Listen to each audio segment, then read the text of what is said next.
pode começar a gravar.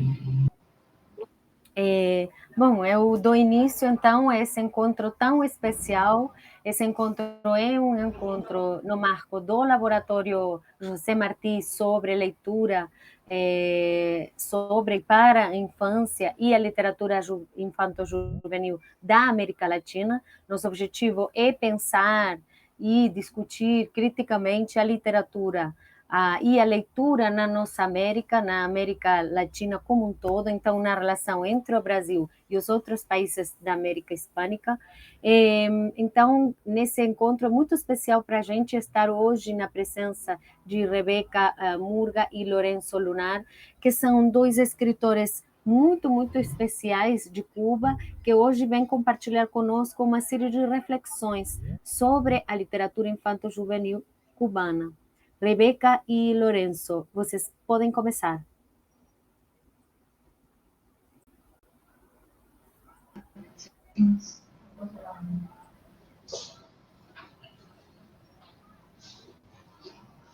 Rebeca y Lorenzo, ¿me están escuchando? Pueden comenzar.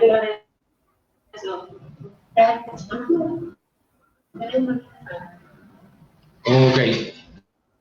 Pues adelante. Sí, bueno, pues buenas tardes a todos.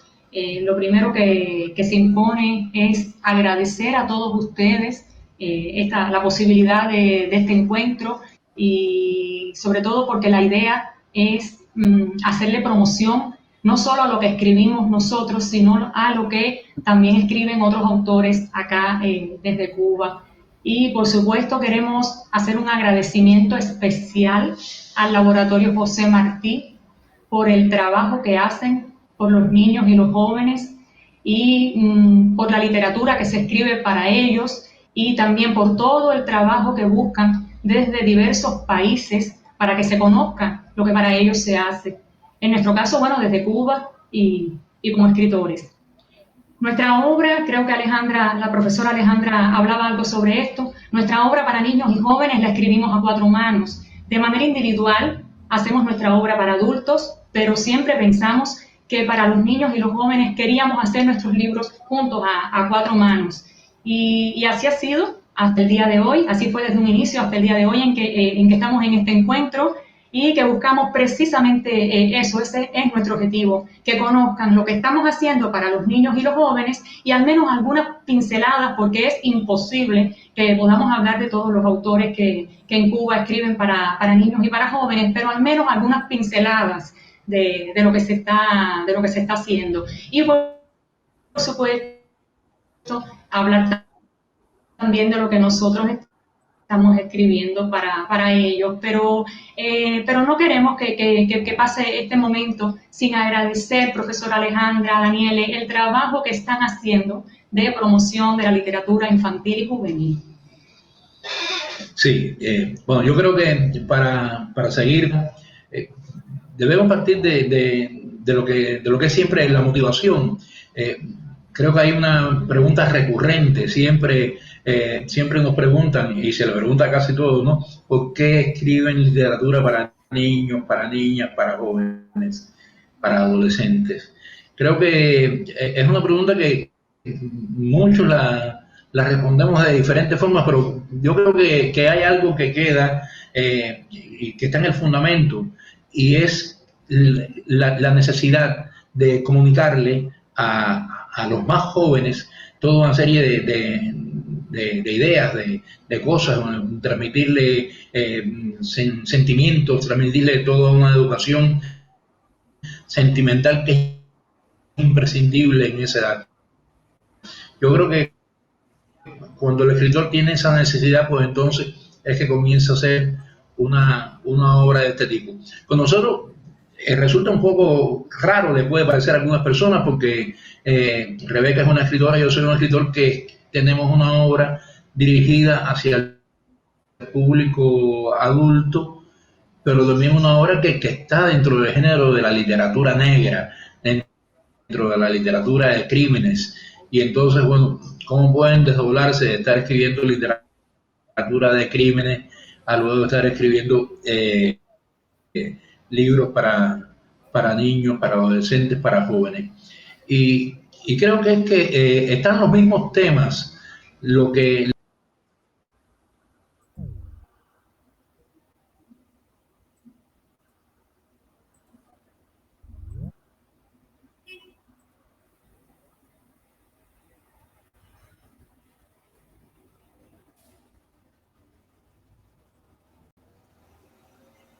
la infancia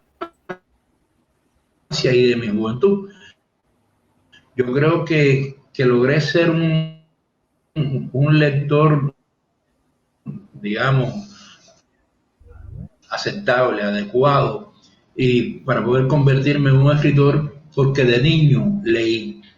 Y creo que es una etapa fundamental donde uno debe leer, pero también deben llegarle las lecturas adecuadas. Y de eso se trata. Muchas veces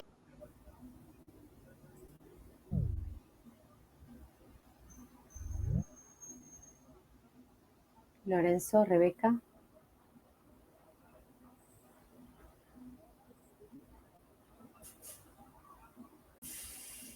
Se cae, ¿no? ponernos también en su lugar, sentirnos niños en un momento determinado y escribir para ellos. Muchas de las historias muchas no, yo diría que todas las historias que escribimos para niños, para niñas, para adolescentes, para jóvenes, eh, parten incluso de experiencias vitales de nuestra infancia. Y creo que también en un momento de carencia que tuvimos en la infancia, esa necesidad de, de, de satisfacerla en un momento determinado, pero también de alegrías, de dichas, de momentos felices que tuvimos en la infancia, que también uno necesita compartir. Y ahí es donde vamos conformando esta literatura destinada a los niños, que es esa mezcla a veces de dolor.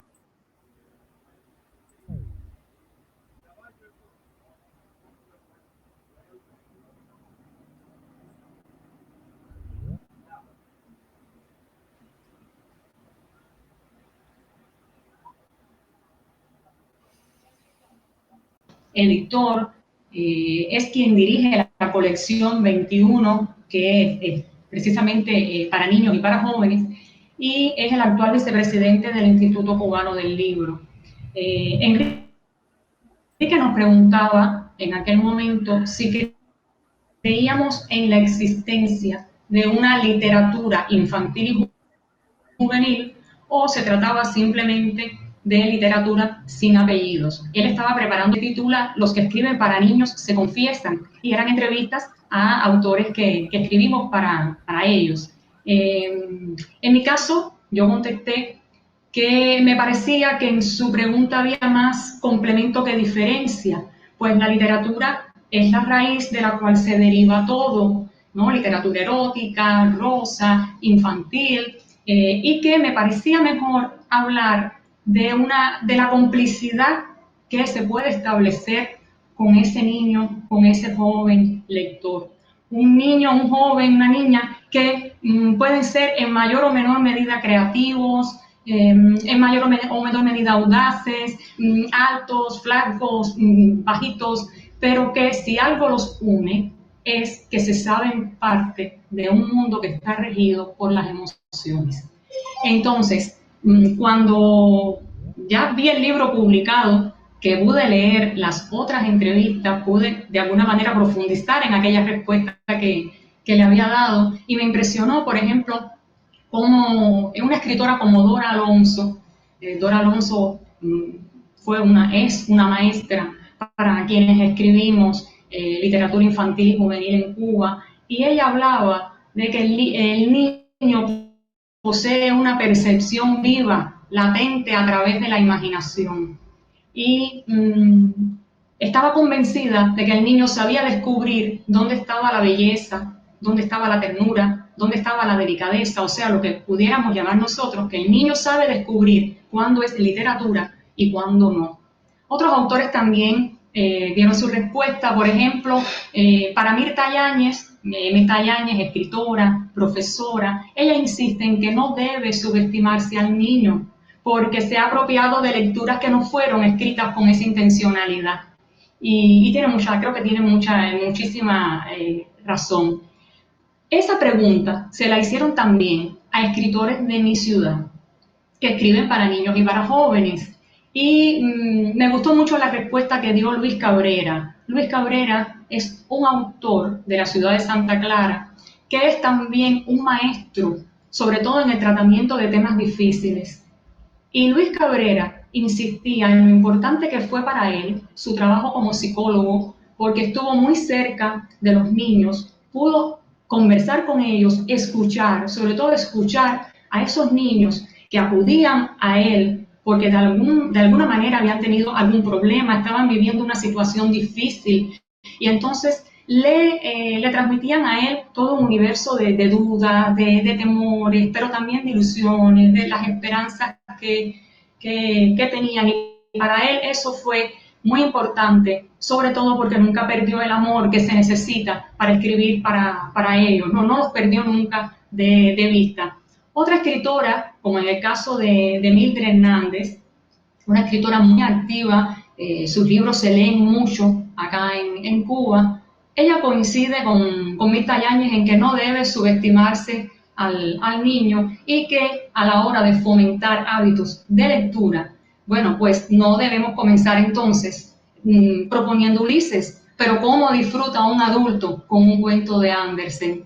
Es la historia que ella nos cuenta y la forma en que ella encuentra para dar su respuesta. Maylén Domínguez, que es otra autora de acá, coincide también con la existencia de una literatura infantil y juvenil que a ella le gusta trabajar desde el realismo mágico, desde mostrar las tradiciones de nuestros campos, desde nuestro folclore campesino. Y bueno, por ahí van las opiniones sobre si es literatura infantil, literatura, cómo asumirlo, cómo no olvidar, no perder de vista a ese destinatario que son nuestros niños y nuestros jóvenes. Sí, yo quería apuntar algo, ¿no? Y es que los que hoy escribimos literatura para niños, adolescentes y jóvenes, ya estamos en un camino que se ha hecho durante siglos, ¿no? Creo que ya nosotros tenemos toda una serie de códigos que hemos ido, o que han ido asentando otros escritores durante toda la historia de la literatura, y ahora más bien nosotros la tenemos fácil en cierta forma, ¿no? Fácil en cierta forma digo porque también enfrentamos nuevos retos. Pero si vamos a la historia de la literatura, nos encontramos que los que en un momento determinado definimos como cuentos clásicos para niños, no sé, quiero La Bella Durmiente o algunos como eso, que casi todos los que Hollywood de alguna manera u otra ha adaptado Walt Disney, ¿no? Pero cuando vamos a esos cuentos, a sus versiones originales, eran cuentos que hoy podían ser temas o argumentos no para una película de Disney, sino para una película de terror de medianoche, ¿no? Entonces, la misma sociedad, de una manera, fue adaptando aquellas historias, digamos, aligerándolas, quitándole momentos de extrema crueldad, de violencia, para entonces crear una literatura para niños. ¿Qué ocurre también? Que a la sociedad se le fue la mano y entonces se creó también un paradigma de esas historias destinadas a niños, a jóvenes, a adolescentes, que entonces carecían, eran, digamos, demasiado ligeras,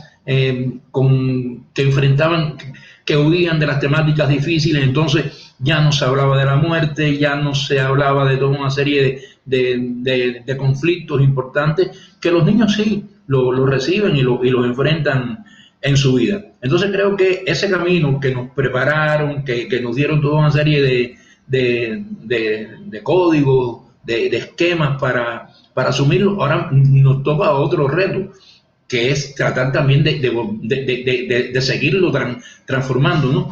Y no hacer una literatura para niños y jóvenes que sea plana, que sea ligera, que sea excesivamente rosa o fresa, sino que tenemos que acercarnos al niño de hoy, un niño que está viviendo, que tiene, empezando un universo audiovisual mucho más amplio que el que tenía un niño de hace 30, 40, 50 años.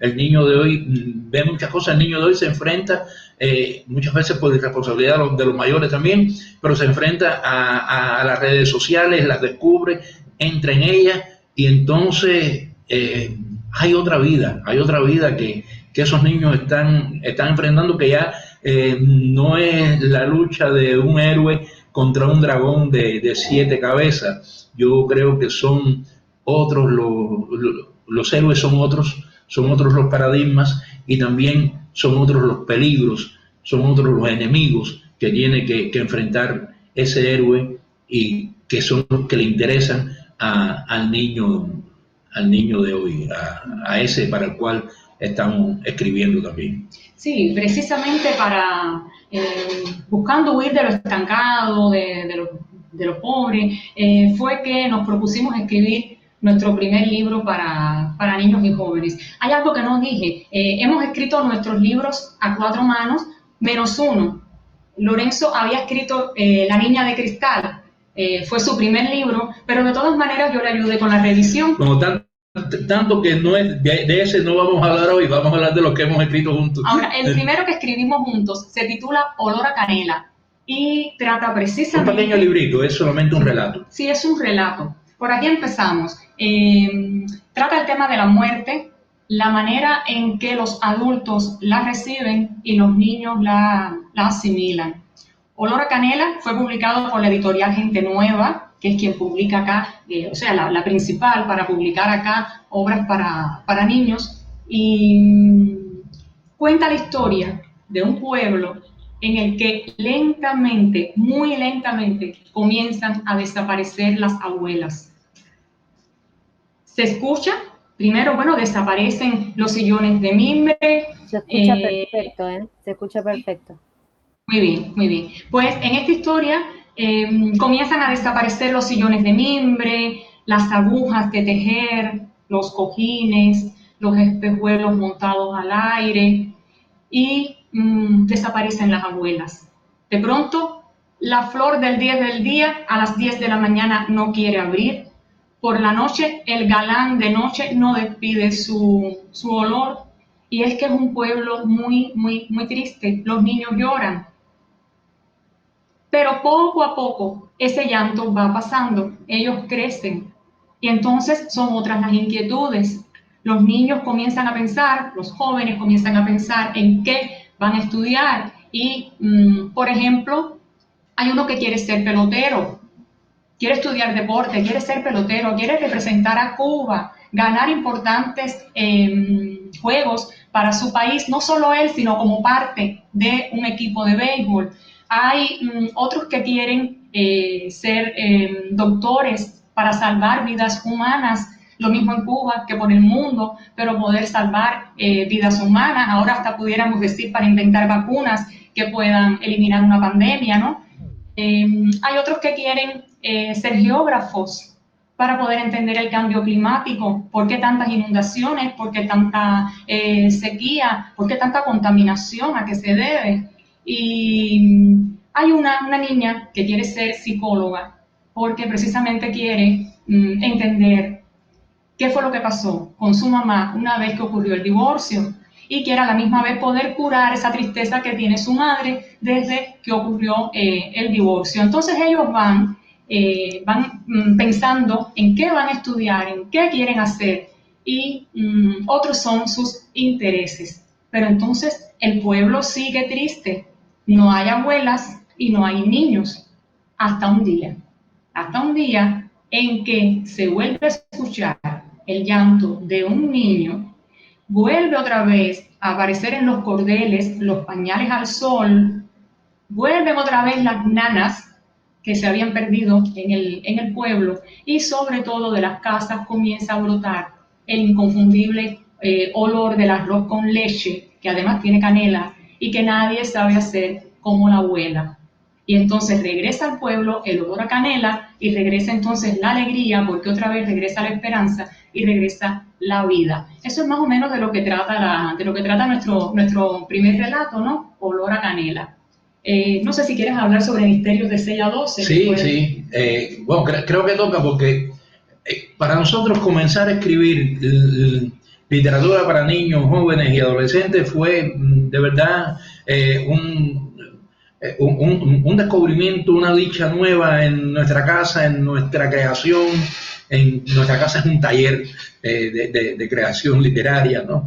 Yo creo que a veces nos dicen, oye, ustedes se pasan el día trabajando, nosotros nos pasamos el día también divirtiéndonos, haciendo estas cosas que nos gustan. Y se nos presentó la oportunidad con la Brigada para Leer en Libertad, que dirige Paloma Saiz en México.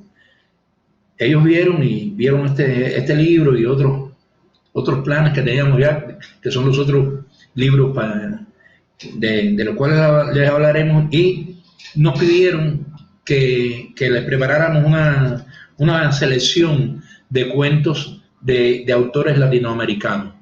Y bueno, hicimos Misterios de 6 a 12. Misterios de 6 a 12 es que digamos que es una jugada polisémica, ¿no? De 6 a 12 de la noche, 1 hora para leerlo.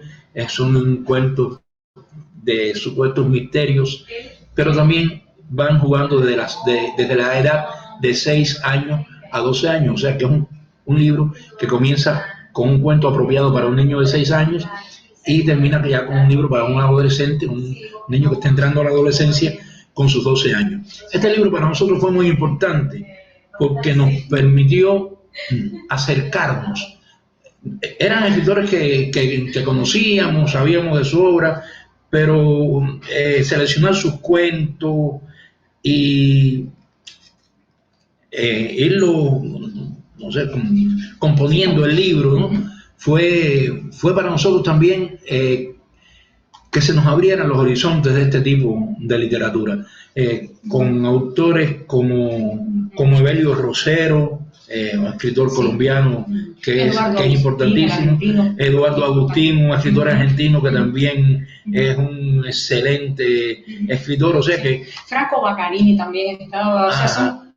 escritores de México. Sí, Graciela Cervantes Hackenberg, que firmó como Elvis Infante. Sí. Y la idea era esta, ¿no? Lograr reunir varios cuentos de autores latinoamericanos que de alguna manera mostraran cómo se estaba moviendo el género en América Latina y que también trataran esta problemática, o sea, estos temas difíciles para niños y para jóvenes. Ahí surge Misterios de 6 a 12 y fue publicado para regalar, sí. para regalar allá en México a partir de este trabajo que hace la Brigada para Leer en Libertad, que lleva Paloma, ya lo decía Lorenzo, está Paco Taibo, y tienen una cantidad de niños y de jóvenes trabajando con ellos allí en esta labor de promoción, de ayudarlos a que se conozca lo que se está haciendo en América Latina con el género. Y luego, ya les digo, para nosotros fue una escuela porque nos permitió ver también, primero que la literatura que estábamos haciendo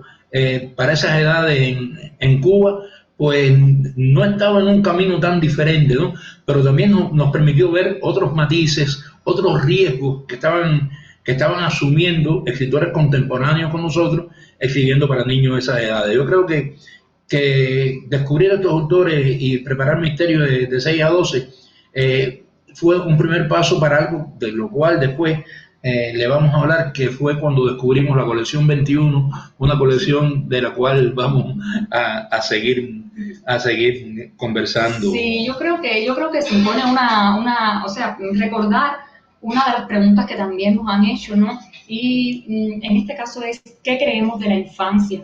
Escribimos para ellos, ¿qué creemos de la infancia?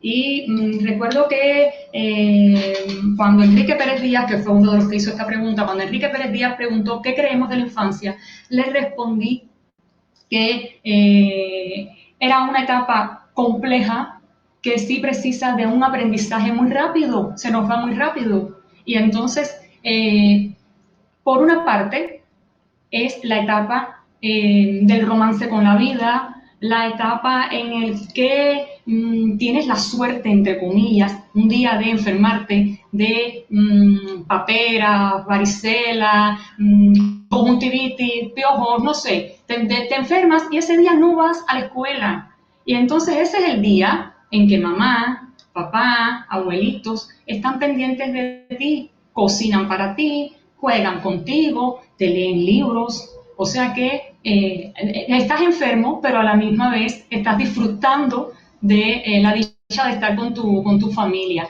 Es la edad también en que poco a poco vas creciendo, te enamoras y te enamoras por primera vez, pero te enamoras de un niño que canta como el cantante de moda, pero que ni te mira, porque mira a una niña que no lo mira a él. Y entonces descubres qué bonito es el amor y cuánto dolor también puede causar, ¿no?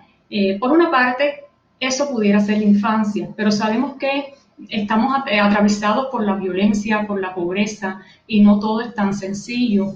Y recuerdo que hubo un escritor, Julio Travieso, de quien recomiendo todos sus libros, es un escritor que a mí me gusta mucho, pero recomiendo sobre todo el libro de Pegaso, que es una historia es novela de caballería, fantasía, tiene misterios, porque se trata de unir a los personajes Sherlock Holmes y Don Quijote.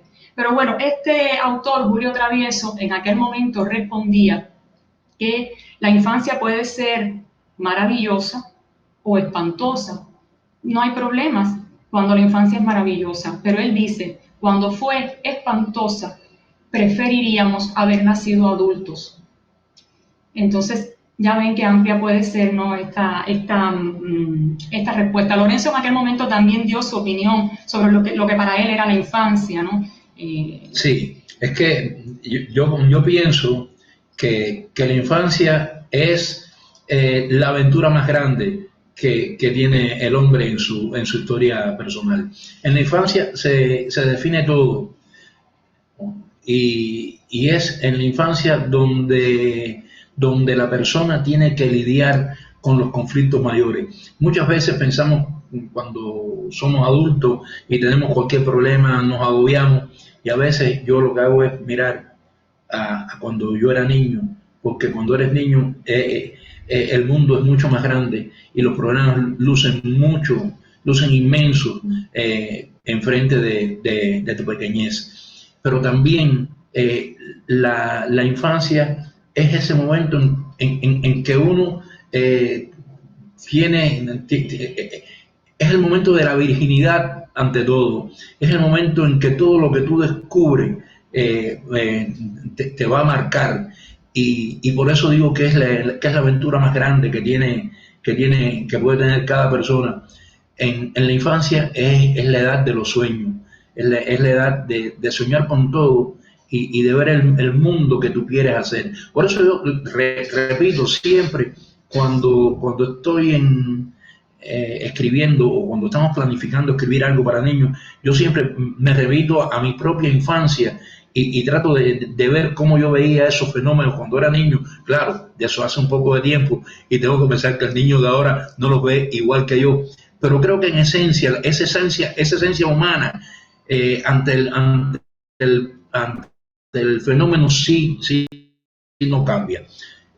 Por ejemplo, yo me acuerdo todavía cuando yo era niño, que en momentos de lluvia, en momentos de enfermedad, yo me refugiaba en mi cama, porque había un ciclón de esos que pasan tanto por Cuba y entonces yo me metía en mi cama con libros, y me acuerdo que yo tenía un libro que era un libro de láminas, de ilustraciones, de paisajes y fauna del mundo.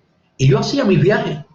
Yo de pronto, aquella cama en la que yo estaba metido con aquel libro precioso que yo nunca voy a olvidar, era un barco o era un avión, cuando aquello se hablaba más de barcos que de aviones, y era un barco en el que yo iba navegando por el mundo y visitaba África y visitaba Indonesia y me paseaba por la India montado en un elefante blanco, y fue ese libro para mí es tan inolvidable porque cuando ya unos añitos después, siendo todavía un niño, un adolescente, comencé a descubrir, a leer, por ejemplo, a Emilio Salgari. Ya los paisajes que me describía Emilio Salgari, yo mismo me los había escrito en mi imaginación. Entonces ya cuando yo veía aquellos lugares, excelentemente, yo creo que Salgari es una lectura imprescindible para todos los niños, los adolescentes. Cuando yo veía, me ponía a leer aquellas descripciones de aquellos lugares, aquellas aventuras, yo las estaba viviendo igualito que Sandokan. Yo conocía esos lugares también, tan bien como los conocía Sandokan, porque me los había creado en mi imaginación. Y creo que eso es decisivo cuando el niño que no recibe esa educación sentimental, el niño que no recibe esas lecturas, va a ser un hombre mutilado a medida que va a ir creciendo y va a tener muchas carencias que, bueno, lógicamente muchas veces la suplen y tienen que asumir otra vida, pero no es que la mía sea la mejor, pero sí tuve una infancia muy feliz que me preparó mucho para ser la persona que soy hoy. Sí, es que suele verse la etapa de la infancia como todo color de rosa, ¿no? Pero la pregunta es, ¿dónde quedan las manipulaciones? ¿Dónde quedan los prejuicios que muchas veces los adultos imponen a los niños? Y a veces son tantos los prejuicios, tantas las manipulaciones, que el niño ya no sabe qué hacer, ya no sabe cómo comportarse, ya no sabe qué decir. Y entonces se siente mal, se siente triste. Entonces es cuando aparece en ellos esa tristeza que lamentablemente es sobre lo que después nosotros escribimos para ellos y se convierte en tema para esos libros, sí. ¿No? En cambio, sí. Sí, no, claro, iba a decir que de pronto yo me emociono, ¿no? Yo estoy hablando de estas cosas digamos, felices y positivas de mi infancia, pero yo también en mi infancia tuve conflictos que tuve que enfrentar y que no supe resolver en un momento determinado. Yo me sentía muy mal, muy molesto y para mí era doloroso tener que, cuando mi familia, mi abuela sobre todo, y mi mamá, que me quería muchísimo, tanto que me llevaban todos los días a la escuela dominical de una iglesia evangélica pentecostal. Entonces, aquello, ya yo de niño me daba cuenta que aquello no iba conmigo, ¿no? Pero yo era un buen muchacho y obedecía. Después, poco a poco, pude zafarme de aquello y fue, digamos, también uno de los conflictos que enfrenté en mi niñez. Me encantaba jugar a la pelota, pero como era gordito no tenía muchas habilidades, entonces tenía que superarme y tuve que buscar de qué forma, y fueron conflictos grandes porque además que el niño no ha enfrentado un bullying cuando ha estado jugando, y no es bueno, y fallas en la jugada y los demás se ríen de ti y al otro día siguiente no quieren que tú estés en su equipo. Entonces, o sea que eso es parte también de la aventura que tiene que vivir el sí. Niño, ¿no? Y que a veces los propios adultos se olvidan o sea, son los primeros que te dicen no lo hagas, a veces hasta por sobreprotección, ¿no? Y qué distinto sería todo si no olvidaran que una vez fueron niños, y que también en ese niño que está frente a ellos, que es su hijo o que es su vecino, el niño, en fin, que en ese niño está el pasado, que pudo ser en este caso fruto de una historia de amor que pudo ser bonita o no, que pudo terminar bien o mal, pero sucedió y propició que él naciera. Entonces ese pasado no debe olvidarse, pero no debe olvidarse el presente, porque el niño va creciendo con sus dudas, con sus miedos, con sus esperanzas. Entonces es ese presente, pero hay más, es que es el futuro también, que bueno sería no olvidarlo, porque ya lo dijo Martí, los niños son la esperanza del mundo. Es ese niño el que va a ser padre, esa niña va a ser madre y la historia va a comenzar otra vez, todo de nuevo. Entonces qué bueno sería que esto no se olvidara, ¿no? Nosotros escribimos un libro que se titula Niña y fue precisamente con la esperanza de... aquí está, ajá, este es Niña, este es el libro Niña. Fue escrito con la esperanza de que los padres leyeran, que los adultos leyeran a sus hijos antes de dormir. Los niños no saben, no han aprendido a leer todavía, y qué bueno que cuando llega la noche, aunque estén cansados, el niño llega y dice, yo quiero que me lean ahora un libro, ahora quién me lee un cuento, ahora quién me lee un libro. Qué bueno sería tener para leer, ¿no? Que los padres puedan superar ese cansancio y leer a sus niños. Así pensamos escribir este libro con la idea de que padres e hijos estuvieran juntos. Sí, Niña es una especie de álbum. Ahora, desde hace unos años se han puesto mucho más de moda los álbumes. No llega a ser exactamente un álbum porque los textos no son tan breves y tienen una serie de textos y así con una intención. Incluso tratamos de utilizar diferentes estrofas clásicas y como la décima, la cuarteta, el romance, pero también es un libro que a nosotros nos emociona mucho porque es un libro que es la historia de la niñez de nuestra hija. O sea, está inspirado en la niñez de nuestra hija, que ya tiene 30 años, pero que todavía ella a veces lo lee y se emociona también cuando lo lee. Es un libro que comienza cuando la niña va a nacer, o sea, la madre está embarazada, ya se sabe que viene la niña, y termina con el primer día de clases. Si me permiten, puedo leer algún texto, ¿no? Sí, por favor, sí. Bueno, este se titula Nana de la madrugada. Duérmete, mi niña, consuelo de mi alma, arrullo de palma, perfume de piña. Duérmete, mi dueña, duérmete, mi encanto, suerte en mi quebranto, duérmete, pequeña. Duérmete, paloma, mi estrella naciente, que allá en el oriente el sol ya se asoma. Y bueno, hay uno que nos gusta mucho, ¿no? Que es la de la vocación o sea, ¿qué quiere ser? ¿Qué quiere ser la niña, no? Cuando crezca, dice, vocación se titula.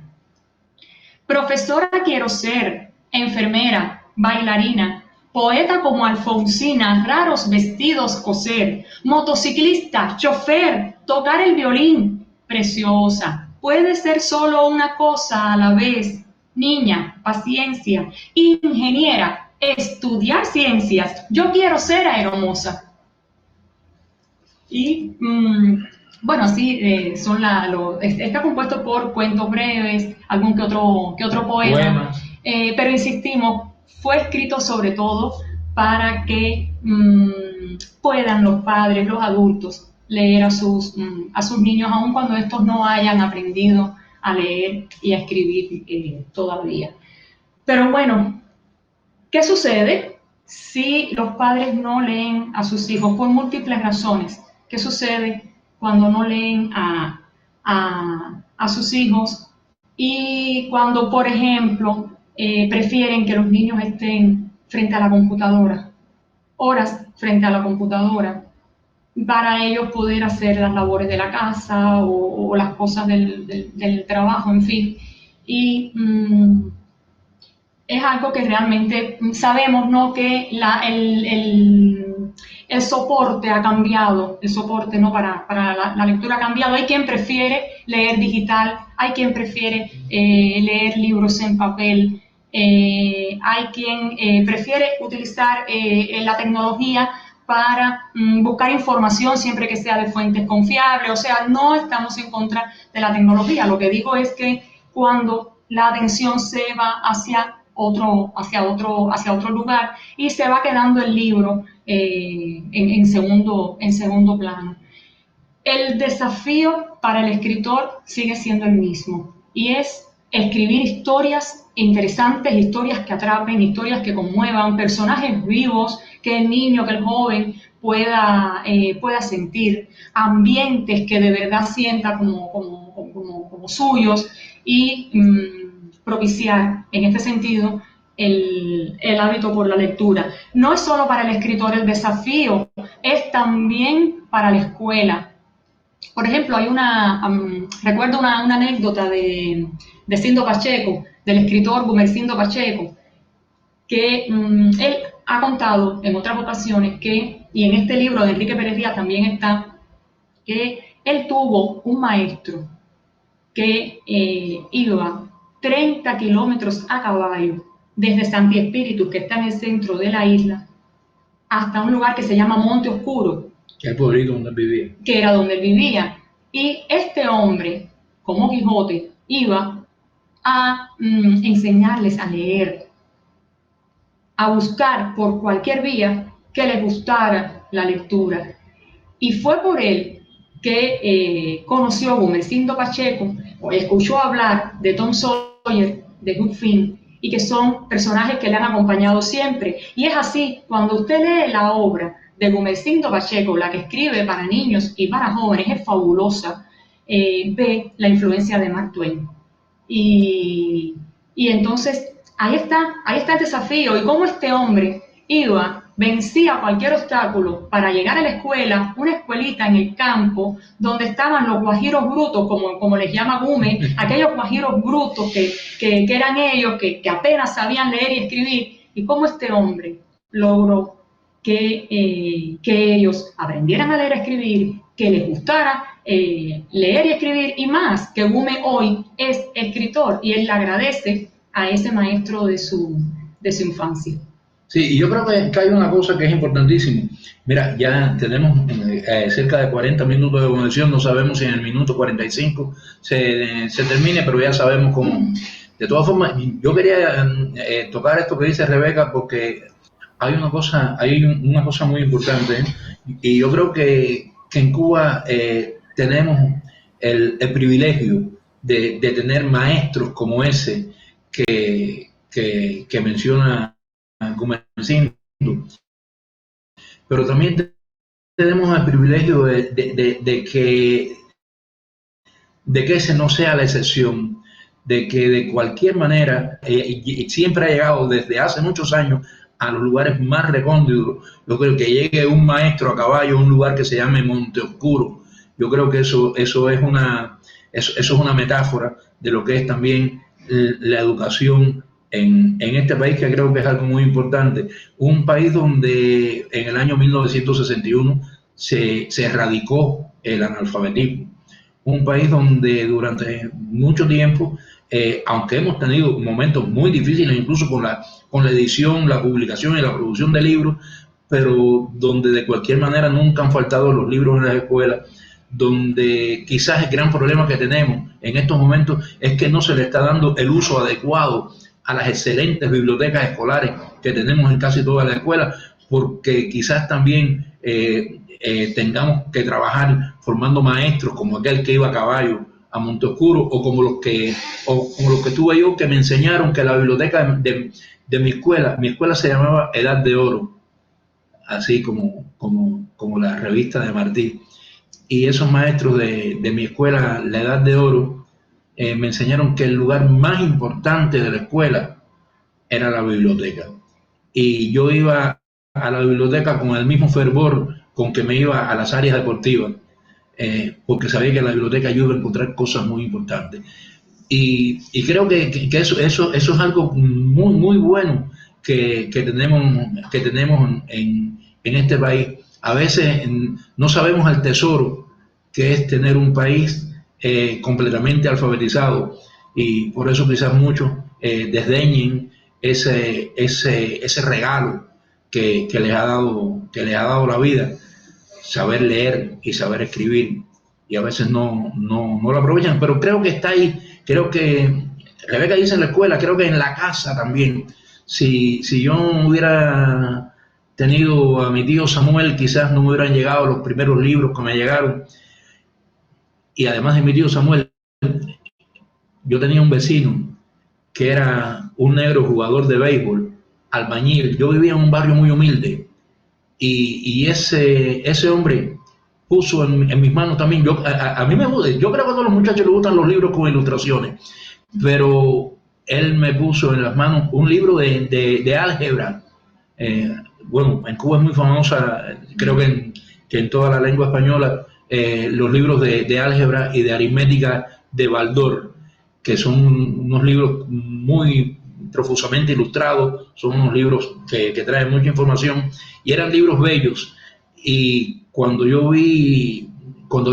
vi aquello, yo me enamoré de los libros. Yo creo que para enamorarse de la lectura también hay que enamorarse del libro como objeto tangible, pero también yo creo que también uno se puede enamorar de la lectura digital, y te puede enamorar de los EPUB, y te puedes enamorar de los Kindle, y te puedes enamorar de un tablet. Yo creo que todo eso es importante, y es importante también en el imaginario del niño y del joven. Yo creo que en estos momentos nos corresponde enfrentar a los niños ante esa aventura que es la ciencia, que es la técnica, y creo que eso también forma parte de las historias, de las aventuras que tenemos que contarle a los niños hoy. Lo decía a propósito del cocodrilo. Del cocodrilo, sí. Pues no se ha caído la conexión y llevamos más de 45 minutos. ¿Estamos todos ahí? Sí, estamos escuchándolo perfecto. Sí, pues porque seguimos. A veces no los vemos, pero bien, pero seguimos. Tal vez soñar. El cocodrilo, sí. Ajá. Nosotros acá estamos así babeando del placer, como les puedo explicar. Estamos muy, muy felices y estamos como un nene que recibe un regalo. Yo siento que todos volvimos a la infancia y estamos así extremadamente felices escuchándolos. Nos están regalando dulces, así como si estuviéramos en Navidad. Gracias. Pues gracias. Hablas del cocodrilo y yo sí. lo veo. Bien.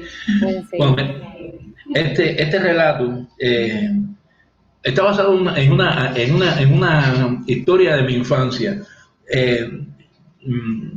Me cuentan mi padre, y a mí nunca se me olvidó, que yo estaba en primaria, en preescolar, en primer grado, y un día les pedí que me mostraran, que yo quería ver un cocodrilo. O sea, no era un cocodrilo, era un cocodrilo. Yo había soñado quizás con él, por eso titulamos a este relato Tal vez soñar, apropiándonos de un título de Ray Bradbury. Quizás yo había soñado con el cocodrilo. La historia real fue muy sencilla, ¿no? Después de estar meses, yo pidiéndome un cocodrilo y volviendo loco a mis padres que no sabían qué bicho enseñarme. Y yo siempre decía, no, ese no es el cocodrilo. Ya cuando se nos había olvidado a todos mi obsesión por el cocodrilo, un día que estábamos paseando y estábamos en el zoológico de La Habana, de pronto yo me paré frente al estanque donde estaban los hipopótamos y empecé a gritar y a llamar a mis padres para que vieran que al fin yo había encontrado mi cocodrilo. O sea, el cocodrilo era aquel bicho que yo soñé, se me pareció aquel que vi ese día en el zoológico, y entonces la historia es diferente, ¿no? Aquí la hicimos literatura. Ajá. De manera diferente la contamos. Voy a leer un fragmento breve de Tal vez soñar. Es el inicio. Yo quiero ver un cocodrilo. Así respondió Junier aquella mañana a los buenos días de su madre. Tal vez lo había soñado. Es posible que llevara días, semanas, con aquella imagen en su mente. Pero lo cierto era que con el olor del café con leche haciéndole cosquillas en la punta de la nariz, entre el calor de sus sábanas y con la voz de su madre que le apuraba a ponerse el uniforme escolar, el niño supo que quería ver un cocodrilo. Yo quiero ver un cocodrilo, insistió Junier, y su madre lo empujó suavemente a la calle. Apúrate, que ya son las 7:30. Pídeselo a la maestra, a lo mejor ella sabe dónde encontrar uno. La primera clase de la mañana fue aritmética. Junier trató de escapar del aburrimiento, imaginando la figura de su cocodrilo en las formas de los números y signos matemáticos, pero no pudo. Aquellas líneas poco tenían que ver con la imagen de sus sueños. Al final de la clase, se llevó un regaño por quedarse dormido encima del pupitre. Después del recreo fue el turno de historia. Él buscó el cocodrilo entre las escenas de las más memorables batallas de la humanidad, pero aquel terreno era patrimonio reservado a briosos caballos y algún que otro perro de raza. Con la cara larga, soportó la clase hasta el final. Cuando sonó el timbre de salida, se acercó a la maestra. «Yo quiero ver un cocodrilo», le dijo.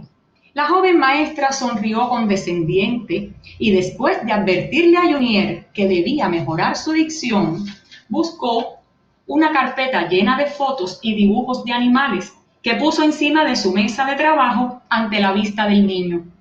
«Este es nuestro Museo de Ciencias Naturales Portátiles», dijo orgullosa y se puso a buscar entre las láminas una jirafa, un elefante, un hipopótamo, caballos, jabalíes, otro elefante más. Al fin, con una sonrisa de triunfo iluminando su vanidad, la maestra le mostró al niño la imagen. «No estoy segura de si es un cocodrilo o un caimán, pero esto es más o menos lo que tú deseas. Definitivamente es un alligator, que es el nombre genérico con que se denomina la especie», sentenció la muchacha al tiempo que su mirada se elevaba hacia el techo. Pero Junier la miró con ojos desconsolados y le respondió: «Yo lo que quiero ver es un cocodrilo». Bueno, Junior va a encontrar su cocodrilo y ustedes un día van a leerse el relato y van a ver cómo él lo encuentra. Pero bueno, volviendo a la literatura infantil y juvenil cubana, hay una historia, hay un momento en el que le preguntan a la investigadora Alga Marina Elisa Garay si creía que la literatura que se estaba publicando aquí en Cuba estaba acorde con la que se publicaba en el mundo. Y ella respondió que tradicionalmente, o sea, históricamente a los escritores se les hacía difícil estar actualizados, sobre todo por dos razones fundamentales. Una, el bloqueo que no es solo económico, sino cultural, eso por una parte, y por otra parte, la desactualización de alguna dirigencia editorial que no estaba al tanto de publicaciones, de autores, de temas, de estilos, y todo esto pues provocaba, ¿no?, que se publicaran textos que no siempre eran los de mejor calidad, aunque sí aparecían textos muy buenos. Y ella cuenta, y fue así, que a finales de los 80 e inicio de los 90, coincidiendo precisamente con una crisis muy dura, con el periodo especial en Cuba, es que ocurre una explosión de temas y de autores que fue no solo en la literatura infantil y juvenil, fue en la literatura en sentido general, pero bueno, se marcó mucho en la literatura infantil y juvenil.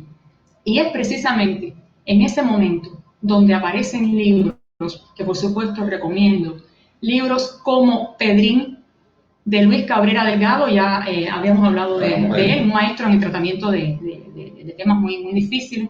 Es la historia de un niño minusválido. Pero aparece también el libro Inventarse un amigo, de Enrique Pérez Díaz, que es sobre la emigración. Aparece también Papatino y Mamá Gorda, de Olga Marta Pérez, que es precisamente la soledad en los adultos y cómo esta pareja intenta refugiarse en los niños del barrio. Aparece también Cartas al Cielo, de Teresa Cárdenas, que es un libro sobre el racismo. Y así comienzan a aparecer una serie de libros que van a trabajar, a tratar temas nuevos, temas muy, muy difíciles, y desde lenguajes también, o sea, hay una explosión a nivel temática y a nivel lingüística de lo que había sido que puede contrastarse con lo que había sido alguna de la producción editorial. Y es así que tenemos la dicha de contar con la colección 21. Años después aparece la colección 21. Al fin 21. Al fin 21.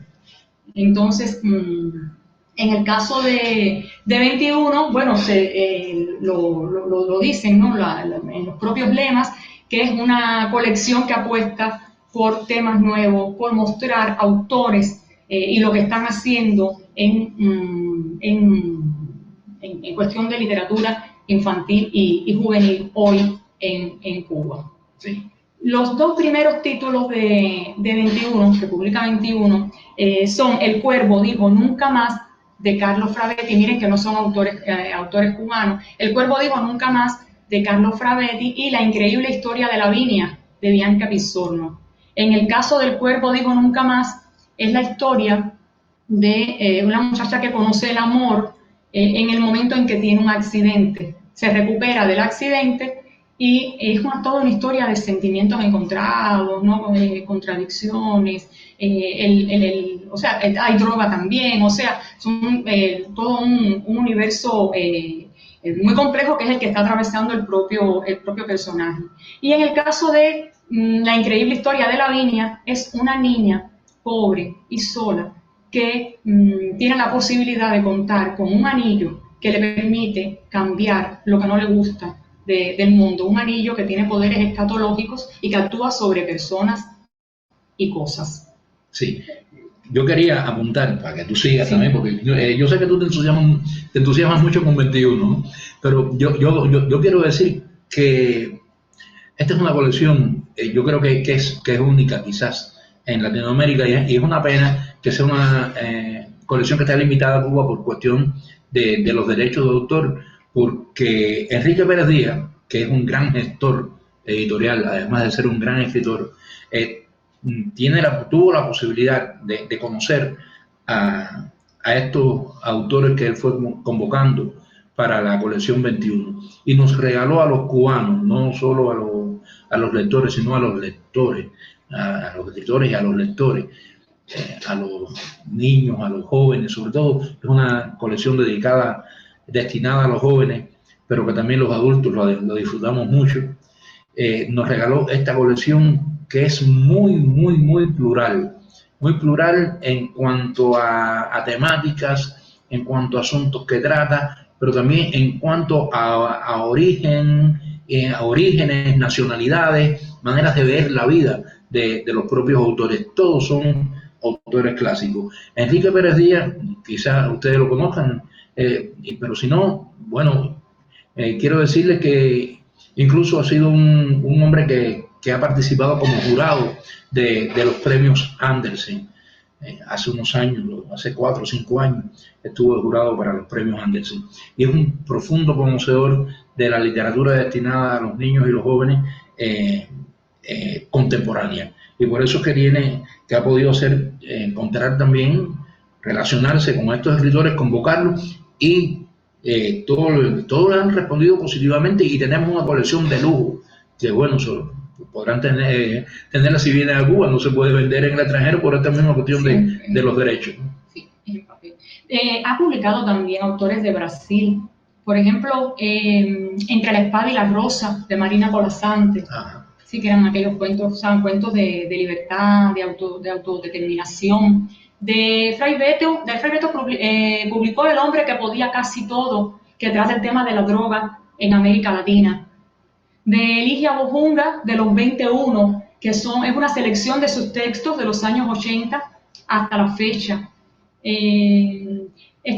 Publicó, en el caso de Buenos días, camarada, de Onyaki, que es angoleño, pero que vivió un tiempo en Brasil, y es la historia de unos niños que temen a bandas terroristas como Ataúd Vacío, pero que también, o sea, sienten ese miedo, pero también conocen la esperanza mediante unos maestros internacionalistas cubanos. Son algunas historias que ha publicado 21. Y de autores cubanos, bueno, muchísimos autores cubanos que pudiéramos recomendar. No sé cómo estemos de tiempo, pero yo les hablaba hace un rato de Sindo Pacheco. Recomiendo su serie de la serie de María Virginia. María Virginia está de vacaciones, María Virginia y yo en la luna de Valencia.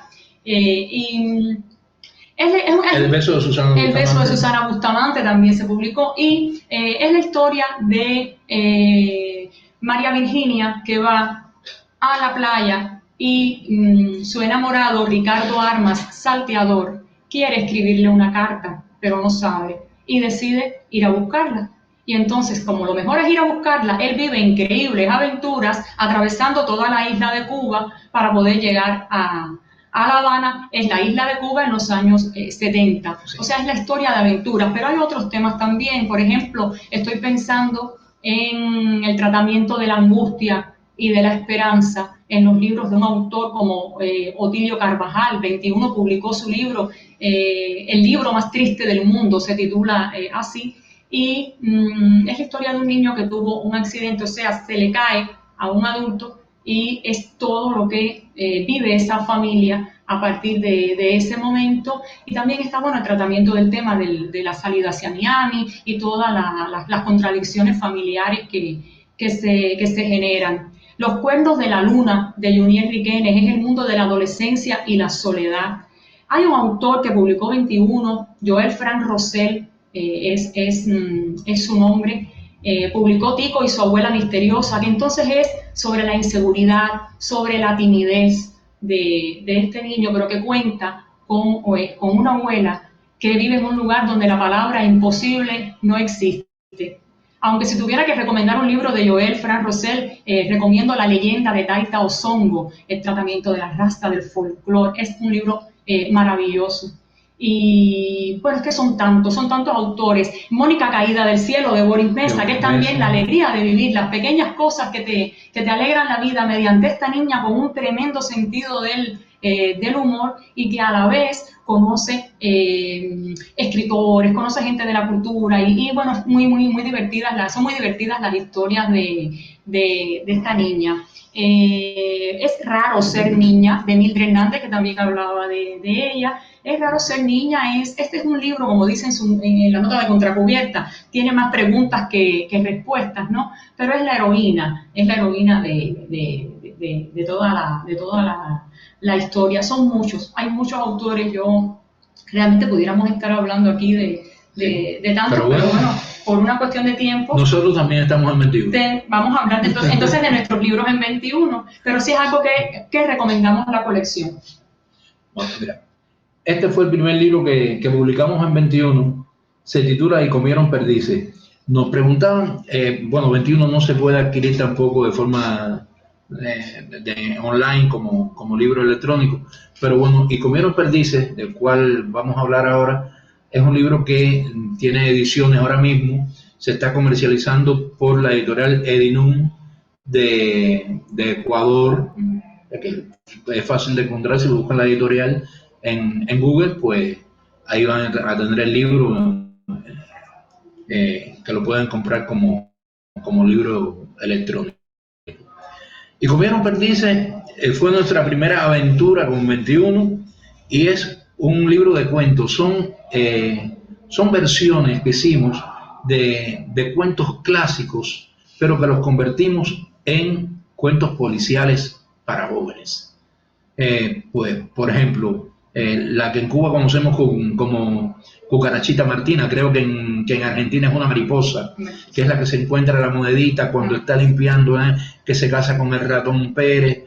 Pues bien, que al final ratón Pérez cae en la olla, se dice que porque por la golosina de la cebolla. Pues no, es que ella, que se leía, que era una fervorosa lectora de Agatha Christie, ella se dio cuenta que no había sido un accidente lo de Ratón Pérez. Ratón Pérez había sido asesinado. Y ella se pone y busca y descubre quién asesinó a Ratón Pérez. Así, pues, el príncipe Pepe, que es un también tremendo lector de la literatura de Manuel Vázquez Montalbán y que se hace llamar Pepe por Pepe Carvalho, pues el príncipe Pepe, utilizando todos sus recursos como detective, pues descubre quién es la misteriosa muchacha que dejó la zapatilla de cristal en la fiesta. Y así tenemos entonces convertido la historia de Cindy, de Cenicienta, en una historia policial, el extraño caso de la zapatilla de cristal. Don Gato, que es ese clásico del gato que se supone que se cayó del tejado y que lo llevan a enterrar, pues también un gato es muy difícil que se caiga de un tejado y se mate, ¿no? Siempre caen en 4 patas y aparte de eso tienen 7 vidas. Pues también se investiga la muerte de un gato que no fue tal caída, no fue tal accidente, sino que fue ejecutado por sus enemigos naturales, ¿no? Los ratones. Y así, en este libro vamos jugando con todas esas historias clásicas escritas para niños y que las convertimos en un libro, digamos, con mucho humor, con chispa, y Rebeca les va a leer un... Bueno, si puedo leer entonces un fragmento de Y comieron perdices. Preferiría leer entonces el inicio del extraño caso de la zapatilla de cristal. El príncipe don José del Berenjenal tenía otros 15 apellidos y una decena de títulos nobiliarios, pero obligaba a todos a llamarlo Pepe. Es que de tanto leer y gustar de las novelas policiales de un señor nombrado Manuel Vázquez Montalbán, para él sencillamente Manolo, había acabado imitando al héroe de estas, el detective Pepe Carvalho. El príncipe Pepe tenía dos grandes aficiones, la cocina y desentrañar los enredos criminales de la corte. Así pasaba su vida con mucho gusto, acompañado de su secretario Biscúter y de la Charo, una simpática cortesana que le doblaba la edad. Pero una vez el príncipe Pepe tuvo que esclarecer un misterio que le tocó muy de cerca. Ese fue el extraño caso de las zapatillas de cristal. De más está decirle que en honor a Manuel Vázquez Montalbán, el príncipe Pepe, además, era anarquista. Este es nuestro segundo libro por Caballero de la Luna. Por 21. Es un libro que nosotros le tenemos un amor muy grande. Yo no me canso de decir que quizás sea lo más bello que me ha tocado escribir en mi vida. Y un libro que le tenemos mucho cariño. Es una novela breve, es una novela de amor, porque es una novela donde el niño descubre el amor, se enamora por primera vez, pero también es toda una novela de aprendizaje. Tiene dos planos y es un plano narrativo que es la historia de un soldado español que viene en la guerra en Cuba contra la colonia y fallece en la guerra, muere, y la historia, el otro plano narrativo es la vida de ese niño que ya casi 100 años o 100 años después está viviendo en su casa, pero su casa está encima de lo que fue el cementerio donde enterraron a ese soldado español. Y ese fantasma de ese soldado se despierta y se aloja a vivir en el falso techo de la casa de ese niño, y los dos se hacen amigos, el niño y el fantasma del soldado. Y es un canto también contra la guerra. Es una novela a favor de la paz, de la amistad, y bueno, no está bonito que siga hablando de ella, sino que Rebe lea un fragmento. Bueno, voy a leer el fragmento, ¿no?, del capítulo titulado Cartas. Me pasa como a Lorenzo, es uno de los libros que más hemos sentido al escribir por toda la historia, ¿no? Es la historia al final de uno. Sí. Esta carta que acaba de leer Rebeca, la escribe el padre del niño, el niño que es el protagonista de la historia. Su padre va a la guerra. Su padre también fue a la guerra. Tiene que ir a la guerra y el niño queda solo en casa con su mamá. Y están esperando las cartas que el hombre debe enviar. Las cartas que recibimos de mi padre no hablaban de la guerra. La primera carta contaba de su única experiencia viajando en avión, de su llegada a una ciudad inmensa y moderna rodeada de playas idílicas. Mi padre, en sus otras cartas, describía la naturaleza de aquel país inmenso y deslumbrante. Nos describía la selva, los hipopótamos y los rinocerontes. Nos decía cuántas líneas tiene una cebra y cuántas manchas un leopardo, y cómo se siente en la noche el rugido del león y la risa de la hiena. Las cartas de mi padre se parecían a las novelas de Emilio Salgari. Él nos mandó una foto junto a una planta de yuca que tenía el tamaño de una ceiba, y otra con un mono descansando encima de su hombro. El mono saboreaba un plátano y mi padre sonreía, siempre sonreía en las fotos que mandaba. En sus cartas hablaba de las comidas de aquel lejano país, la harina de yuca y el camarón seco, la carne con ají picante y la salsa de maní, las sopas de hojas maceradas y el aceite de coco. Mi padre nos escribía sobre bebidas exóticas, destiladas de frutas desconocidas por él y de un elixir lechoso que se obtenía sangrando el tronco de una rara palmera, y sobre hombres que se convertían en serpientes gigantescas y mujeres que se transformaban en árboles de la selva. Las cartas que recibimos de mi padre eran alegres, pero mi madre nunca sonrió al leerlas. Ella sabía, ella, que lo conoció mejor que nadie, sabía que era una trampa. Las pocas cartas que recibimos de mi padre no mencionaban la palabra guerra. Las pocas cartas que recibimos de mi padre contaban 1000 mentiras con las que intentaba camuflar su tristeza.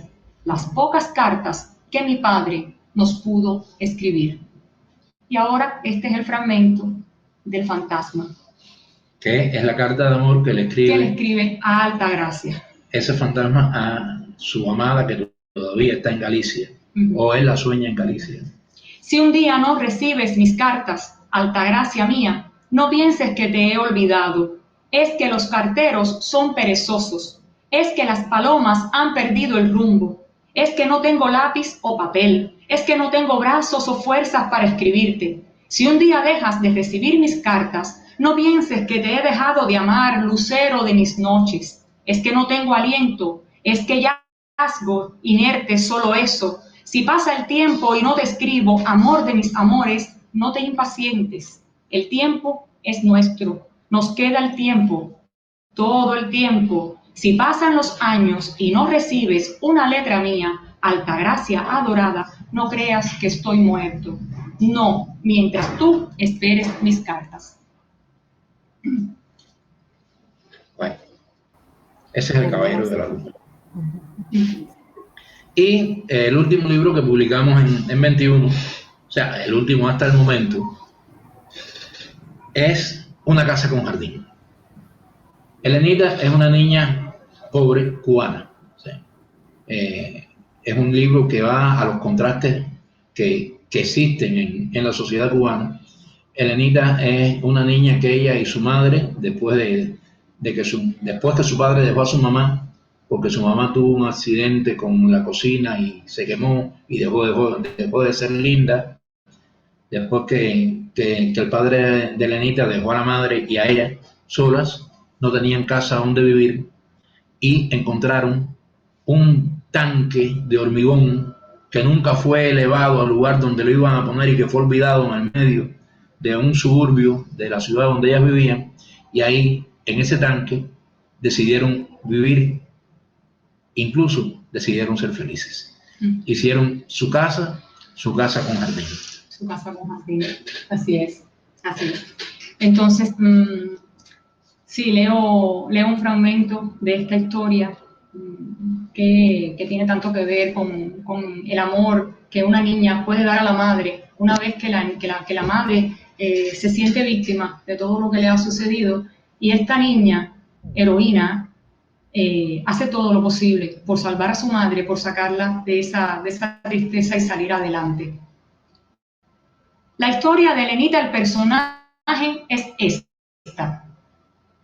Su mamá, que está separada de su papá, tiene un novio y se quiere casar. Esto ya lo dije. El resto de la historia es que el novio es el vecino de al lado de su casa. Él le manda una caja de bombones a la mamá de Elenita, el personaje. Se la manda con un mensajero para darle la sorpresa. Pero Elenita, el personaje, es quien recibe el regalo y se come los bombones. Chiqui, la maestra de teatro que se llama Maricusa, pero usa ese nombre artístico, dice que Elenita, el personaje, se come los bombones para que su mamá no sepa que el vecino le hizo ese regalo y así crearles al vecino y a su mamá un conflicto. Yo creo que ella se comió los bombones por golosa y malcriada que es. Después necesitó un pretexto para quedar bien consigo misma y le echó la culpa a su mamá porque es novia del vecino. Es que la gente se pasa la vida haciendo las cosas y buscando la manera de echarles las culpas a los demás. Y esa Elenita, el personaje, con lo malcriada que es, no tiene por qué ser la excepción. Mi maestra Maricusa, que le gusta que le digamos Chiqui, aceptó mi análisis, Pero como ella tampoco es perfecta y maestra al fin tiene que demostrar que sabe más que yo, me dijo que Elenita, el personaje, había actuado así por las dos razones. Mitad y mitad. No está mal para mí, que casi siempre tengo que conformarme con menos. La historia de Elenita, el personaje, termina en que su mamá la descubre porque le ve la cara embarrada de chocolate. A mí me parece que es una historia muy simple. Eso también se lo expliqué a mi maestra Maricusa, que en el mundo del arte es conocida como Chiqui, pero no tuve manera de convencerla. Dice que esa es una historia para niños y que por lo tanto no puede ser más profunda. Cuando la gente se expresa y actúa así, a mí me da tremenda roña. Es que se creen que los niños, por ser niños, somos tontos. Por eso es que la mayoría de los programas infantiles de la televisión son ñoños y casi todos los libros que hacen para niños son simplones. Por suerte a mi mamita no le alcanza el dinero para comprármelos. Y el 90% de las canciones infantiles son sonzas. Entonces, cuando le digo a la seño Fernanda que me gustó el libro Alicia en el País de las Maravillas, me mira como si yo fuera una cucaracha, pero una cucaracha verde con antenas rojas. Y cuando le digo a Violeta que me leí un libro que se llama El Principito, me pregunta si yo estoy loca. Y cuando le digo a Babi, la psicóloga que me atiende, que me leí Peter Pan y Wendy, me pide primero que se lo preste. Y a la otra semana me dice que por eso es que estoy como estoy. Y cuando las chiquillas del grupo de teatro me ven con los libros viejos que le compro al viejo de los libros, se ríen. Pero yo siento que a mí me hace fuerte leer.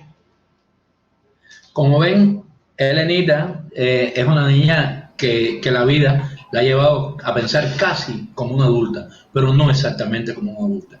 Es una niña que tiene esos problemas, ¿no?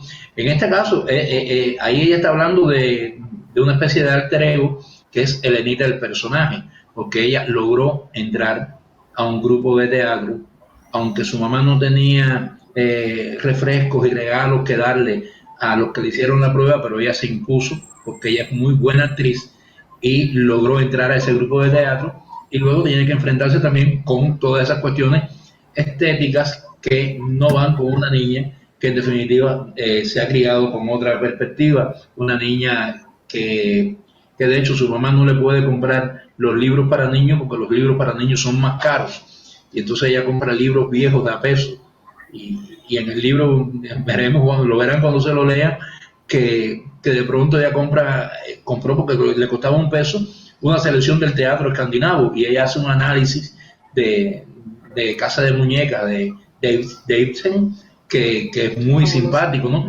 Fabuloso porque lo hace desde su perspectiva, desde una niña que no tiene hogar. Y entonces, Rebeca, bueno. Sí. Lorenzo y Rebeca, no los estamos viendo más.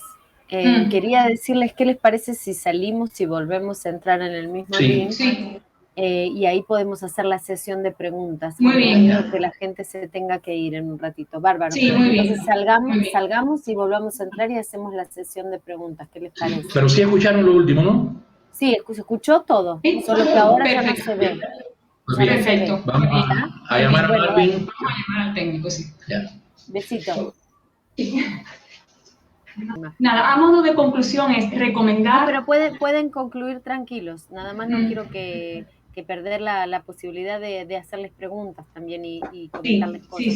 Sí. Lo que sí queremos hacer es recomendar la lectura, la búsqueda, la lectura de nuestra literatura infantil y juvenil cubana. Sobre todo la de la colección 21, que es de la que hemos hablado, pero insisto en que el panorama es mucho más amplio y hay obras que merecen ser leídas, merecen ser conocidas y ojalá encuentren a su lector, a ese niño y a ese joven lector.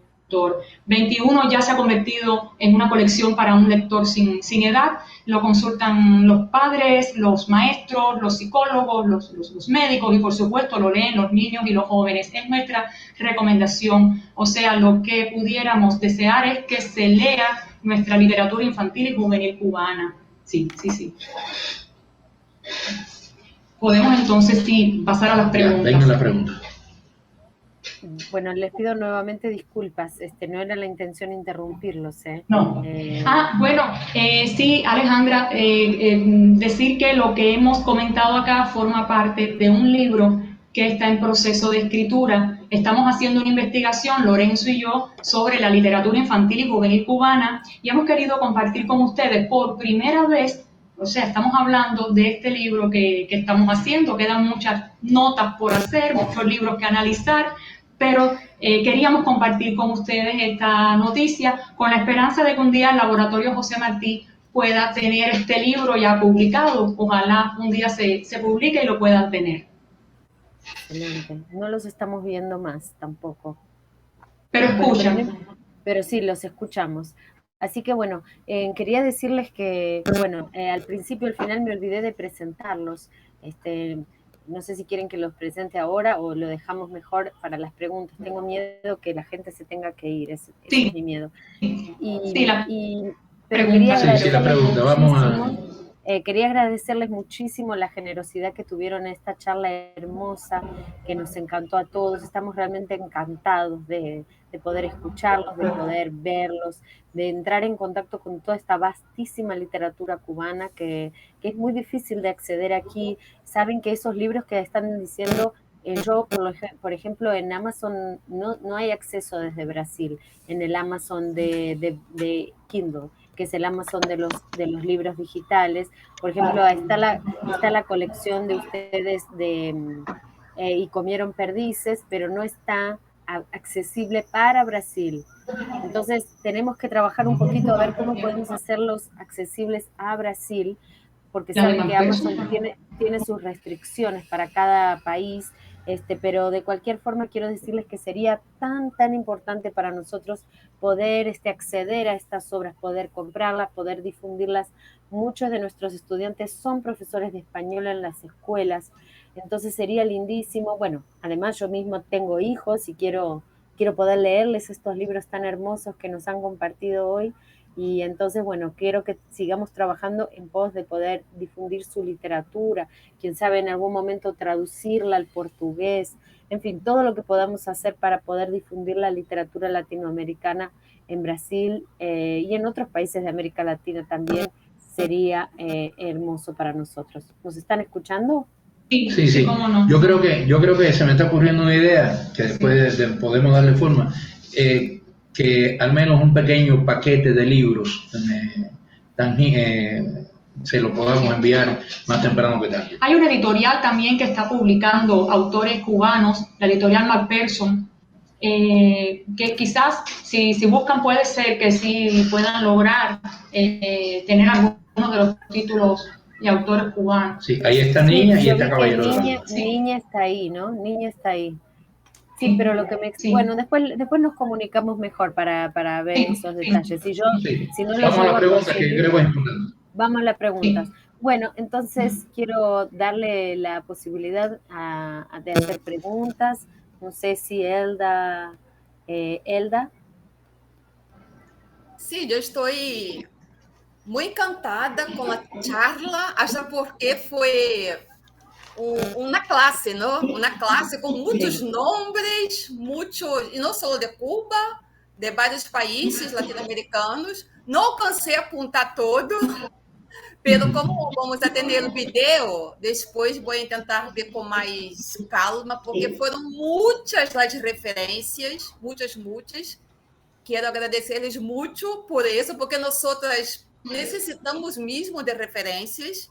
Todavia, temos aí Brasil de espalda para os países hispano-americanos e nós tentamos, de alguma maneira, romper com esta fronteira, não? Imaginária que existe. Então, conhecer mais autores, autoras, e, sobretudo, autores e autoras que escrevem hoje pela contemporaneidade é muito importante para nós outras. E me gostaria conhecer um pouco mais desse trabalho de editorial siglo XXI, não?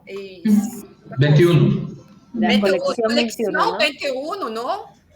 me gostaria de conhecer mais, que me pareceu uma coisa fantástica, fantástica. Estou aqui louca para conhecer, para alcançar, comprar, pero não sabemos como fazer para adquirir os livros, não? Me gostaria muito conhecer, tenerla, adquirirla, ¿no? Muchísimas gracias por la clase de hoy. Gracias a ustedes. Bueno, ya explicábamos que 21 solo publican en papel, pero de alguna manera habrá tiene que hacerse posible que puedan llegar los libros allá. Nosotros nos hemos comunicado con Enrique Pérez Díaz a propósito de esta charla de hoy, y le contábamos que íbamos a hablar sobre el trabajo que él hace, porque nos parece maravilloso, sobre todo por el momento en el que surge la colección 21, lo imprescindible que era para la literatura infantil y juvenil cubana que apareciera una colección como 21, que publicara estos títulos y que apostara por esta literatura osada, por estos temas difíciles, por toda esta cantidad de historias latentes que se estaban escribiendo y que necesitaban ya publicarse en Cuba. O sea, todos los autores estamos muy orgullosos de contar con la colección 21, y cada vez que podemos le hacemos promoción para que se conozca lo que se está haciendo. Y sí, tienes razón, son temas difíciles, y que cada día, cada libro que publica 21 es una prueba de lo viva que está la literatura infantil y juvenil. Sí, así es realmente, así es. Muchísimas gracias, Elda, y excelente la respuesta. Sí, quiero unirme acá a los comentarios de Elda, en el sentido de que ha sido una clase magistral de parte de ustedes, que nos ha nutrido de tanto de conocimiento y sobre todo de curiosidad, ¿no? Por buscar y conocer todo lo que podamos. Lo que cuentan de la colección me hace acordar mucho a las colecciones de los años 60 y 70 en Argentina, ¿no? Como la Centro Editor de América Latina, las colecciones del cuento del Chiribitil, y son colecciones muy, muy queridas en el sentido de que han educado generaciones. Entonces sería muy precioso poder también difundirlas en el resto de América Latina, ¿no? Haciendo un poco el sueño martiano, ¿no? De la Edad de Oro, de realmente libros que circulan por América Latina. Tenía que decir Martí para que vuelvan a hablar, a verse las cámaras. Entonces sí, creo que es una misión nuestra, ¿no? Y es una misión también del laboratorio, el hecho de circular la cultura de nuestra América, ¿no? Realmente de estar establando estos lazos. Dani también tiene preguntas, y después Silvia y Bianca. Isa también. Dani. Sí. Bueno, primero agradecerles muchísimo. Estoy también encantada de verles, de hablar con ustedes, de oírles en vivo. Bueno, primero cuando Alejandra me presentó sus nombres, pensé, bueno, pero es literatura que habla de crímenes y hay un poco de violencia. Esto no es para niños, ¿sabes? Esa idea que tenemos un poco de la niñez como algo puro, como han dicho, ¿no? Y no sé, y mi burbuja es un poco eso. Mi niña queda un poco cercada demasiado, creo. Pero claro, cuando les oigo hablar, veo que es una manera también de hablar con los niños y no para los niños desde arriba, ¿no? Porque viven realidades que son muy distintas, que tienen todos estos sentimientos y experiencias que no son las mías, que no son las que vive mi niña, pero el mundo es muchísimo más largo que esto. Entonces hay que hablarles desde sus sentimientos también, que son variadísimos. No sé, y eso que han dicho también, ¿no? De los niños que saben cuando es literatura y saben diferenciar, o sea, que no es una violencia por la violencia, es una realidad que hay que elaborar, hay que pensar, hay que trabajar de alguna manera para hacerles también, no sé, sentirse un poco mejores en el mundo. No sé, es que estoy con todo eso en la cabeza, que me parece importante destacar, porque no es la violencia, es lo que pasa con los sentimientos de los niños desde esas experiencias, ¿no? Y que he leído también, me acordé que he leído muchísimo de esto cuando niña. No sé si conocen a Pedro Bandeira, perdón, la policía, Pedro Páramo, que habla mucho también de esas narrativas de crímenes, de narcos a veces, y que he leído muchísimo y que si leo hoy voy a ver de una manera totalmente diferente de como he leído cuando niña, que no me afectó tanto, pero hoy si lo leo me parece, ay, qué violento, ¿no? Pero de niña no era así, era muy divertido, veía otras cosas que no veo hoy, por ejemplo. Sí. Bueno, sí, yo creo que precisamente de eso, y ahí estaban los primeros temas que tocábamos en la conversación, y es precisamente eso, que sí existe esa zona donde la literatura es la literatura, y debe serlo por encima de cualquier intención o subgénero que vaya. El destinatario es el niño, pero tiene que ser literatura. El destinatario es el adulto, pero tiene que ser literatura. Y cuando se hace conscientemente, sabiendo a quién tú le estás destinando el discurso literario, pues entonces debe funcionar. Y eso, por eso es que esta literatura, sobre todo para jóvenes, va tomando estos rumbos que podríamos decir en un momento eran atrevidos. Yo creo que ahora más que atrevidos son rumbos necesarios. Sí, sí. Sí, sí. Realmente es algo a lo que el niño está expuesto. O sea, de ninguna manera el niño va a dejar de conocer la violencia de hoy. A veces la padece. Puede verlo en las noticias, pero puede padecerlo también. Lo puede tener en casa. La violencia doméstica, por ejemplo, es algo a lo que no escapa el niño. La violencia de todo tipo, los prejuicios raciales, es algo a lo que el niño no escapa. No es algo que solo daña a los adultos, nos daña a todos. Entonces, el niño no escapa a ese universo, lo sabe, y no le va a parecer entonces raro que se lo contemos. Raro le puede parecer que no lo hagamos. Es lo que creo. Muchísimas gracias, qué hermoso todo lo que dicen. Isabela creo que tiene una pregunta también. Adelante. Estaba tratando de... Sí, ahí está.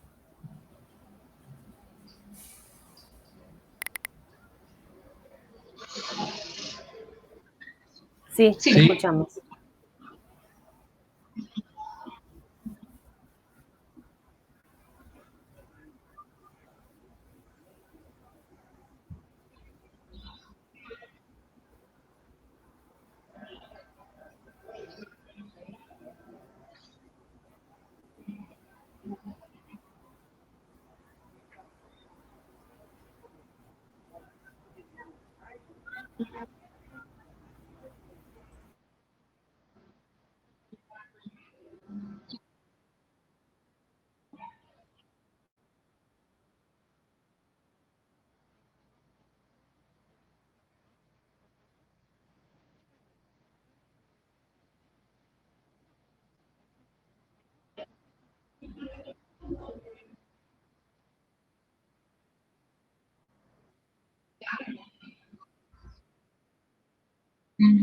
Sí.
Sí. Bueno, yo creo que has dicho algo que es la clave de esto, ¿no?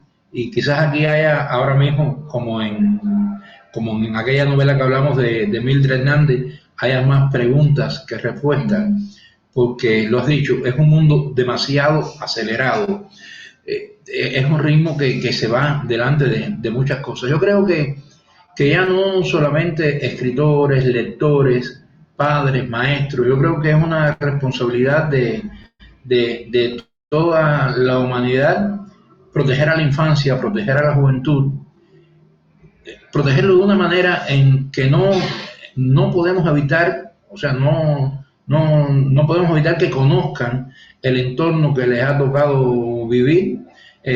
Yo creo que un niño en una favela en Brasil está expuesto a conocer qué cosa es un tiroteo y el enfrentamiento entre dos bandas. Creo que un niño en un barrio de Cuba está expuesto también a una violencia que quizás no tenga esas mismas características, pero que sí puede expresarse de otra manera y que lo puede afectar de igual forma. El asunto no es escamotearle al niño la realidad, tampoco edulcorarla, pero sí creo que el gran conflicto, y creo que por eso es que la literatura juega una función, es cómo llevarle de una forma educativa, distinta, que actúe sobre todo en la educación sentimental del joven, del adolescente, del niño, de la niña, en su educación sentimental y no, digamos, de una manera, yo pienso que el didactismo ya es algo que no funciona. Yo creo que ya ese orden, esa disciplina que algunos textos tenían como fin lograr, yo creo que tenemos que ir más hondo, tenemos que ir al corazón de ese joven lector y tenemos que demostrarle esa frase que muchas veces la repetimos y no la interiorizamos, de que un mundo mejor es posible. Y es un mundo mejor, no solamente, el mundo mejor es posible cuando el mundo mejor parta de esa individualidad que es ese niño con el que estamos trabajando, de esa individualidad que es esa familia, de esa individualidad que es esa pequeña comunidad, ese barrio, y de ahí entonces suba hasta todo el mundo, el país, el universo, el continente. Yo creo que es el reto grande que tenemos. Ahí, repito, una fórmula no. Yo creo que no hay una fórmula, porque creo que cada minuto que pasa en este mundo que va cruelmente veloz, las cosas cambian. Y el libro que escribimos ayer quizás mañana no funcione.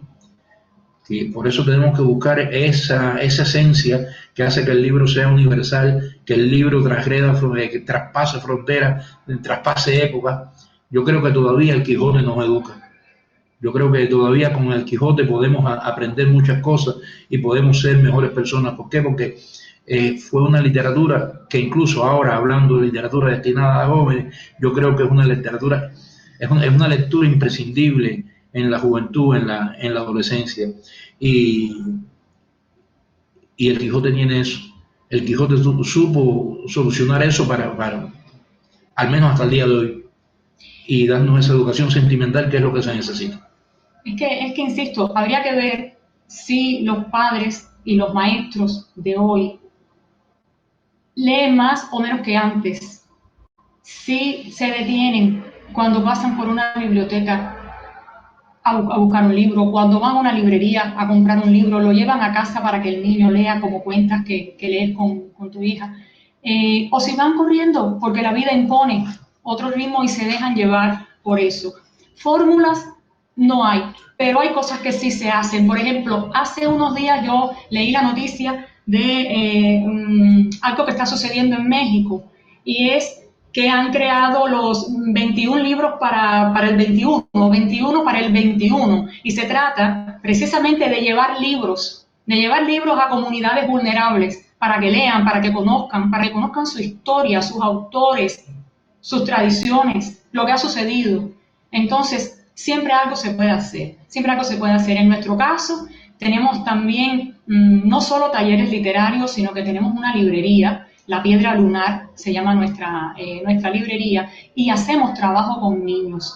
Trabajos que van a fomentar hábitos de lectura, pero que cuando vienes a ver ellos están fabricando su propio libro. Comienza con la escritura de su cuento o de su poema y cómo entonces después se fabrica el libro. Valora cómo se fabrica el libro. Desde el proceso de edición, de corrección, de diseño, la forma de imprimir, la ilustración de cubierta, hasta que el libro se presenta por primera vez. Eso lo hemos hecho con nuestros niños. Es algo más. Se pueden hacer muchas cosas. Hay muchas ideas. El asunto es hacer. El asunto es hacer por el fomento del hábito de la lectura. El asunto es hacer para que los adultos y los niños puedan estar juntos en la lectura. Sí, siempre se puede, siempre se puede. Hermoso, qué hermosa labor, qué hermoso todo eso que cuentan. Fantástico, realmente lo que hacen. Silvia.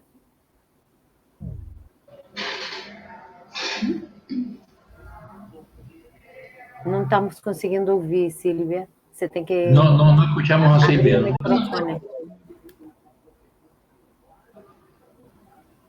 ¿No? No escucho. Hay que abrir el micrófono, Silvia. Está cerrado el micrófono. A ver. Voy a intentar. Ahora sí. Sí. No. Está de nuevo. No. A ver. Sí. Sí, ahora sí. No lo graba, no lo graba. Buenas tardes, me gustaría felicitarles porque, como profe Elda dijo, me gustó mucho. Fue una ponencia muy importante. Debido a lo que dijiste ahora, yo tengo una curiosidad, pero no una curiosidad, porque yo tengo una preocupación acerca de las librerías que ahora en Brasil están desapareciendo. Tenemos que comprar los libros por la internet y a mí no me gusta porque me gusta coger el libro, las hojas. Entonces me gustaría de saber acerca de eso, tus impresiones, tus opiniones acerca de el desaparecimiento de las librerías, ¿sí? Solo podemos comprar libros por la internet. Gracias. O sea, las librerías, se lo escucha bien. Sí. Dijo ¿qué piensan ustedes de esta cuestión del desaparecimiento de las librerías? Que en Brasil hay cada vez menos librerías que van cerrando y que a ella no le gusta comprar libros por internet porque le gusta hojearlos, le gusta tenerlos en la mano. Sí, son cosas que son producto también de toda una política que hay universal en cuanto a esto, ¿no? Lo primero es la gran batalla donde las grandes superficies absorben a las pequeñas librerías. Eso yo lo pude vivir en España, por ejemplo, FNAC y el Corte Inglés. Sé de muchas librerías que tuvieron que cerrar ante la competencia y que son, como se dice por acá, ¿no? El pez grande se come el pez pequeño. De todas formas, yo creo que estamos también en un momento de tránsito en cuanto a los soportes, aunque Aunque algunos opinan que el libro de papel va a seguir existiendo durante mucho tiempo, sobre todo por una cuestión de adecuación del ojo humano para la lectura, pero yo creo ya hay ya coexiste también con el libro digital, que también tiene sus bondades. El libro digital, bueno, digamos que aunque hay quien demuestra lo contrario, ¿no? Pero digamos que es más ecológico que el libro de papel. Y también tiene más facilidades. En un dispositivo puedes almacenar toda una biblioteca que en casa te sería imposible. O sea, hay ventajas y desventajas, hay pros y hay contras. Yo creo que en definitiva lo que no va a pasar es que el ser humano deje de leer, porque el día que el ser humano deje de leer, entonces el ser humano dejará de ser humano. Creo que una de las cosas que nos distingue es precisamente la palabra, y la palabra, el lenguaje, está y se enriquece y se fortalece y sobrevive gracias a la lectura y a la escritura. Claro, claro, da igual si lees cuentos de hadas, si lees cómics, da igual, lo importante es eso y sobre todo sin olvidar también leer los tuyos, los que te identifican, los que son tu historia. Aquí en Cuba no solo es que sí hay muchísimas librerías, sino que se buscan todas otras alternativas para que los libros lleguen incluso a comunidades montañosas, lejanas. Aquí tenemos los festivales del libro, no solo está la Feria Internacional del Libro, sino que esa feria después va a cada provincia, después va a los municipios, va a las montañas. Y somos testigos de cómo llegamos a la montaña y vemos una escuela pequeña con su computadora, tiene ya esa escuela su computadora para los niños y hasta ahí llegan los libros. Y llegan los escritores y los niños conocen a los escritores y conversan con ellos y los esperan año tras año. Sí, sí, y para allá vamos, para conversar con ellos, para llevarles nuestros libros y para hablar lo mismo de lo digital que del libro en papel. El asunto es que la lectura siga viva. Se trata de eso. Aqui eu acho que foi Tomás que está falando, que adorou ouvir os autores, Tomás Amorim, e a preocupação com o texto e a infância, e obrigado pela oportunidade. É pouco conhecido no Brasil. Sí, justamente la idea es que lo conozcamos más, que los difundamos más en Brasil. Bueno, Tainá es alumna nuestra en varias disciplinas. Está bien, varias personas tienen que salir ahora a las 6, entonces vamos a ir cerrando. Yo sé que Daniel tiene que salir y Tomás ya salió. Tainá, quer fazer a última pergunta?